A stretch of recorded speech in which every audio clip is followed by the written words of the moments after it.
One of the biggest antitrust trials to ever hit publishing is currently underway in Washington. The merger between Penguin Random House and Simon & Schuster has been met with a lot of backlash. It's gone so far even that authors from the publishing houses themselves have spoken out against this. First off, we're going to talk about what an antitrust trial actually is. An antitrust trial is basically legal action against parties charged with limiting the competition of the free market. It is I, Bishop 4269, sent here by the Lord Jesus Christ to tell you about the golden message. Brandon Sanderson is a genius, and if you don't agree with me, you have to press the like button, please. I'm desperate for likes. It will help with the algorithm. Yeah, the Lord Jesus Christ thanks you for your service. Does this accentuate my curves? What this means with the Penguin Random House and Simon & Schuster, two book publishing houses, is that the two of the biggest book publishing houses that are going to merge so as to make it even fewer publishing houses that reside over the entirety of the publishing industry. The reason why this is a huge problem to a lot of people is because limiting the publishing industry as a whole, making it so that the people at the top are fewer to decide more of the books that are published in general. That makes it so that there's less diversity, less innovation in the industry, because it's the same people that reside over all the books, basically. And that's why people speak out against this, and why there's a trial underway. Because it is beginning to resemble a monopoly, and that's a problem.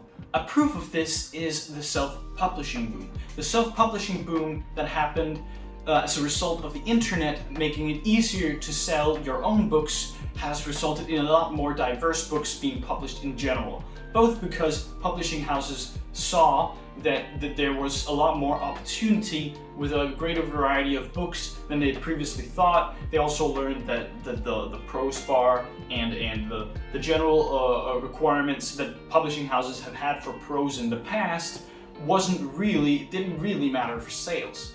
Additionally, the book industry is not benefited by the fact that the publishing houses are fewer. There are multiple examples of books that weren't published by publishing houses because they were either rejected or the books were unable to get a deal in with the publishing houses. The Harry Potter books did get published by publishing houses, but it got rejected 12 times. One of the most successful book series ever got rejected 12 times by publishing houses. Then we have The Martian by Andy Weir that was originally published as a side blog and then eventually picked up by the publishing industry.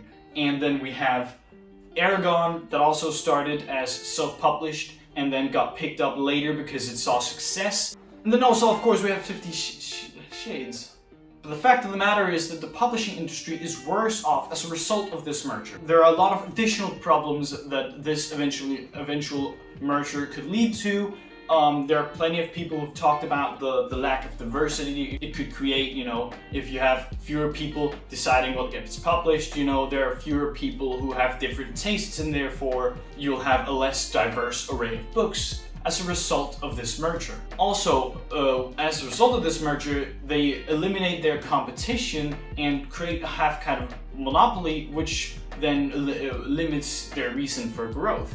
They have no reason to change because they're basically the biggest publishing house in the publishing industry. This general idea that larger companies continue to consume smaller companies until it's basically only that one large company that remains in any given sales industry is a huge problem, and it is a mistake in the free market that basically limits the competition. That's usually the reason that you have the free market in the first place. Some people are also talking about how this could lead to lower advances for people because, you know, there's less competition, so there's not this bidding war from different publishing houses that bid for an author or that bid for a book.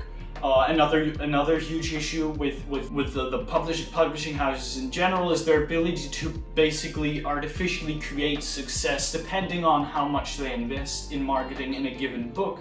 And that's also a reason why, you know, competition is necessary for this industry in order to make sure that the publishing houses are kept on their toes, that the variety and the diversity keeps being there, that the growth and innovation is continuous.